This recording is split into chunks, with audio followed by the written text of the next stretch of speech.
Good afternoon on what is a warm, bright but blustery day. It is Thursday the 1st of September and I've got a nice hot cup of tea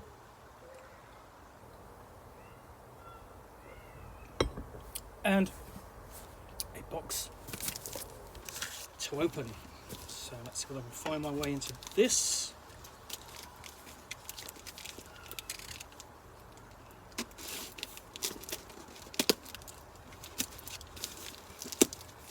There we go. And then I'll show you what I've got in here, which is, see if that's going to come out. I need to open it up a bit. Oh, that's coming out. That's coming out.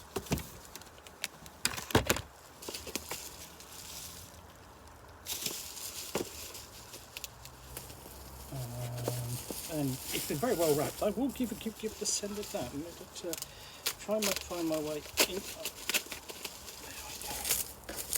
There we go.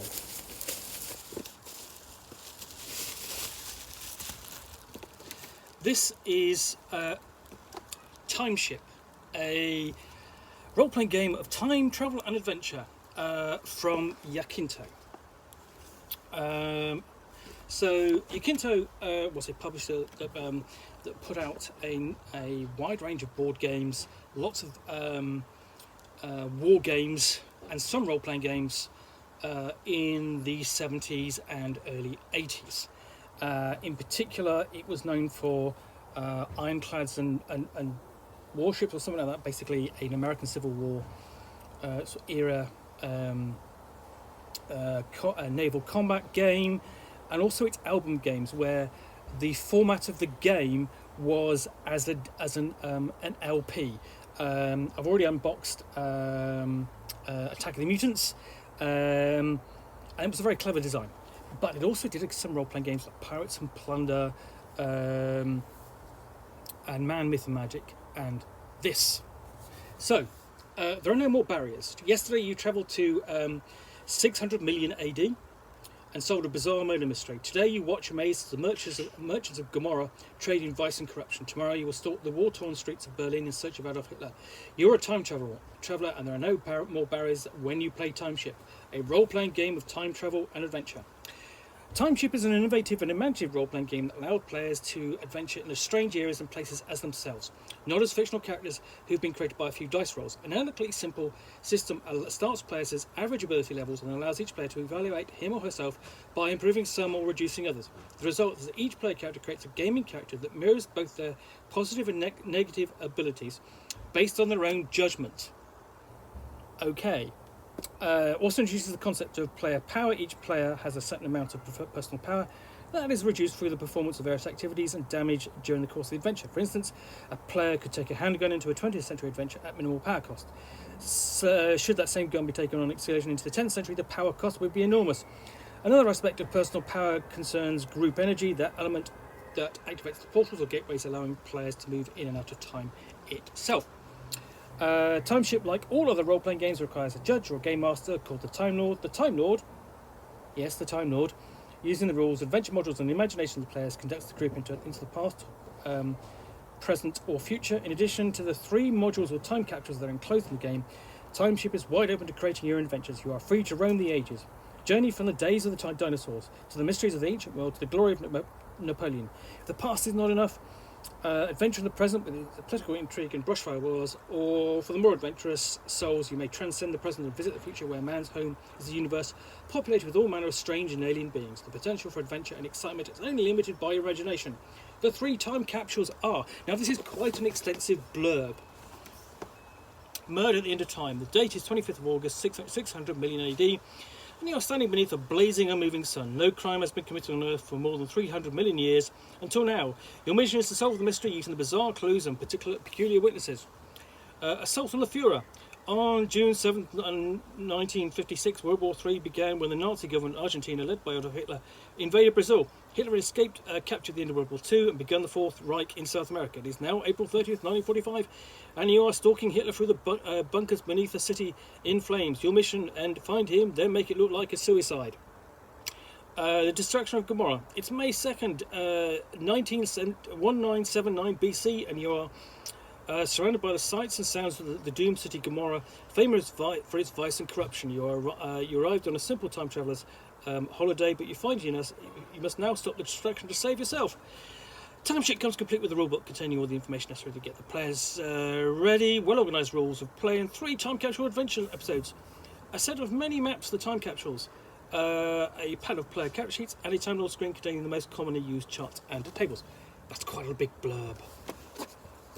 So I crack this open, and inside, a bit of cardboard to take up space.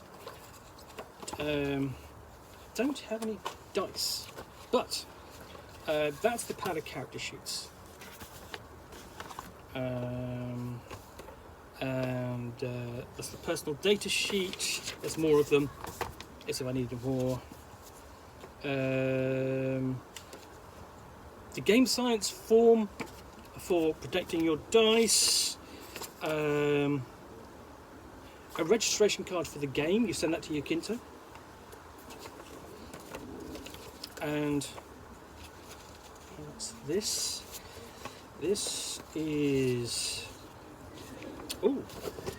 this is Yaquinto a Dispatch number 3.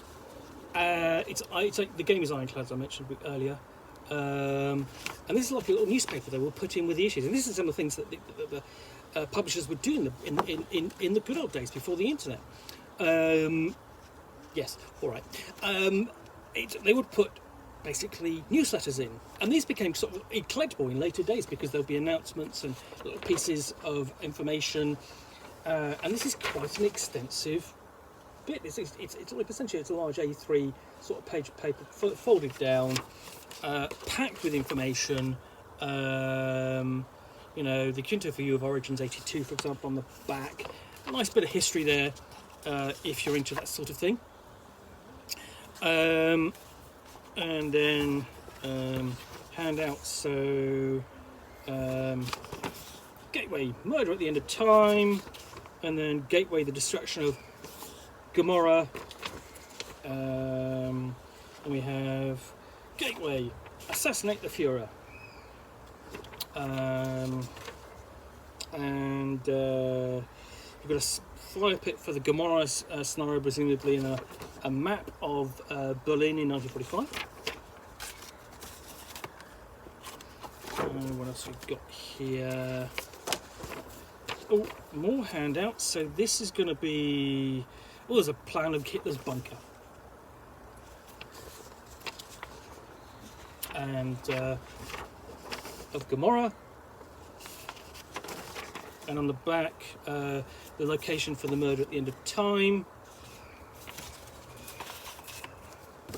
And here's the Time Lord screen. Ooh.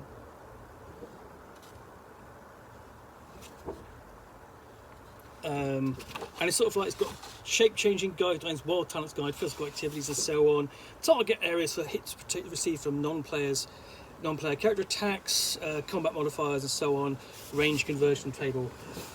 That's quite a lot of solid information on there, even for a screen. And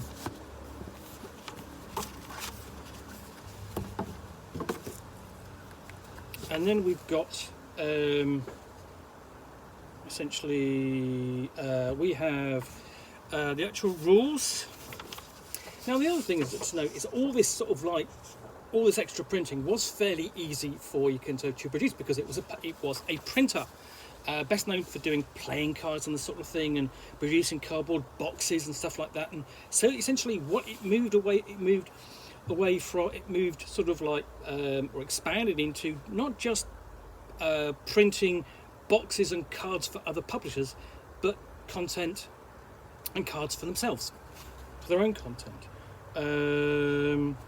And so and the discovery of the time ship is somehow linked to the Dead Sea Scrolls. I'm not sure how. I'll be interested to dig into and find out. So and this is quite solid paper, but it's not particularly solid. I mean, it's quite a slim rule book as well, slimmer than I imagined. So we've got things sections there. The Time Ship Operating Manual, Welcome to Time Ship, and how to be a Time Lord.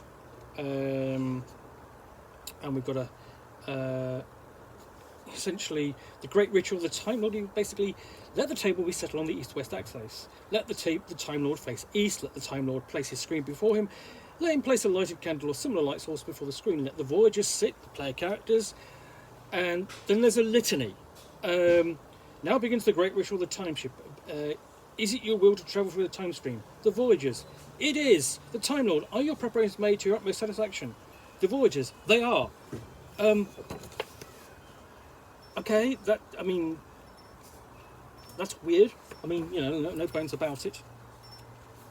And we have commentary. And then we have a commentaries on the time ship by its editor and translator, J.H. Brennan. Now, Herbie Brennan, as in J.H. Brennan, is the one who wrote the role-playing game. So he's literally treating the game, the time ship sort of thing, as an in-game a product, and he's providing commentary upon it, sort of thing. And we have rules for combat and healing, anachronism, shape changing, and so on. And essentially exits from each time capsule. Another section on combat, the short weapons list. And then clothing lists, the Time Lord's Book of Secrets, which sort of like, this book is for the use of the Time Lord only. Hi, Time Lord. Time Ship is categorised as a role-playing game, but it's so different from anything else on the market that even if you experience with other role-playing games, you'll need a bit of advice to help you cope with this. And that, of course, goes double if you haven't been involved in role-play before. So yeah, the primary difference, of course, is that the player characters embark on the missions of themselves. So you've got a step-by-step guide to being the Time Lord. But I mean, there's another role-playing game actually called Time Lord, which put out by BTRC, I think, that did the same thing, where you play a version of yourself. Honestly, that's really accounts for the rule book, the rules for the game, before we get into the first capsule. Murder at the End of Time, described as a task capsule, whatever it is. And then we've got the description of Gomorrah Translators capsule. Again, so that's an adventure capsule. And then we have Assassinate the Fuhrer. That's a task capsule.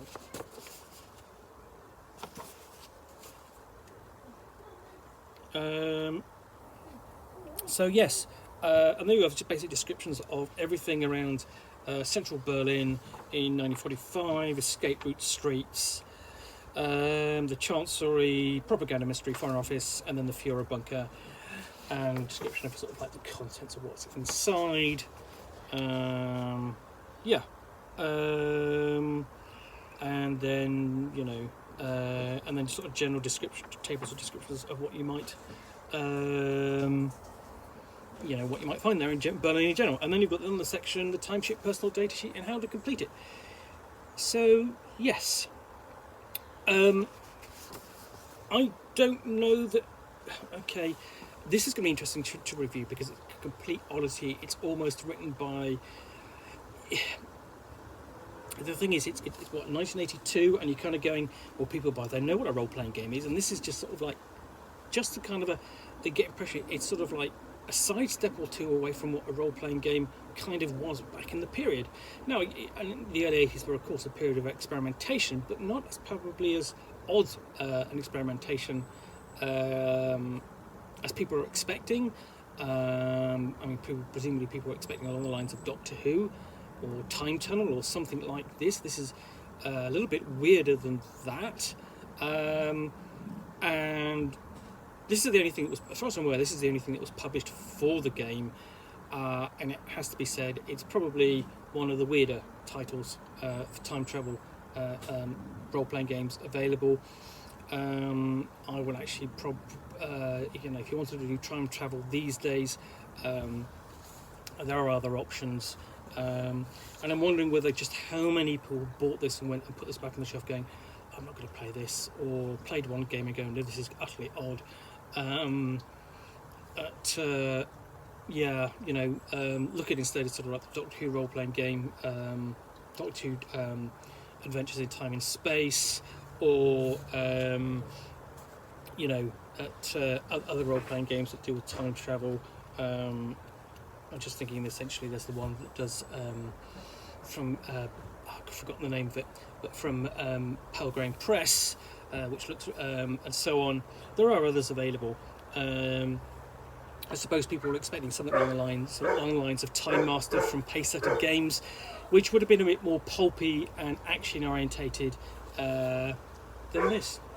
Anyway, so that is Time Time Ship, a role-playing game of time travel and adventure, published by Yaquinto, 1982, something like that. Anyway, I hope you have enjoyed this unboxing in the Nook. If you have, please do click on the like button down below. If you have any comments or feedback, I appreciate you taking the time to post those. And lastly, if you want to be alerted to yet more unboxings in the Nook, where you'll see me with a box which I will unbox and find a game or book that I will chat about to the best extent of my knowledge for roughly 10 minutes or so, all of course accompanied by a nice hot cup of tea, then please do hit that subscribe button down below. In the meantime, thanks again for watching another unboxing in the Nook. I'll be back again soon with another one. Bye for now.